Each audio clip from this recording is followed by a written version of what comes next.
Parehong in their fitness era ngayon ang tambalang Barbie Fortesa at David Licauco.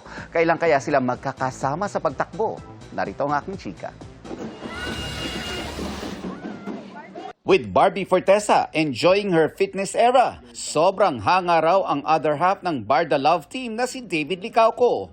Bilang isang dating collegiate athlete at fitness enthusiast, nakikita raw ni David ang determinasyon ni Barbie ngayon. Yeah, from first run, hindi nag-workout at all to 16 kilometers. And nang sabi niya sa akin kanina, di daw siya nahirapan. Diba? So, she has been really working hard. She's very athletic now and I'm really proud of you. Thank you. Keep it up. Bilang pareho silang into fitness ngayon, magkakasama kaya silang dalawa sa pangmalakasang takbuhan to inspire and motivate each other more? In-invite ko siya mag-run. Nahiya ako kasi nga lagi siyang busy. Nakikita ko na lang siya sa social Hindi mo kasi ako media. in-invite. Yung totoo? Yung Kailan totoo? ba ako? Oh! Hindi mo ako in-invite. Hindi. Ini-invite kita.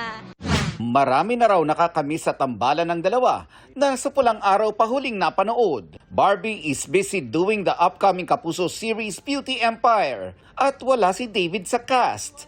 Maglalayad na kaya ang Barda ship soon? Mag-guest ako yata sa iyong teleserye, Gusto mo ba? hindi ba? Pwede naman. Depende sa'yo. Ayan. Basta marami po Yeah, kayo marami pong maabangan. abangan. Hopefully, a movie this Yeah. year. Yeah.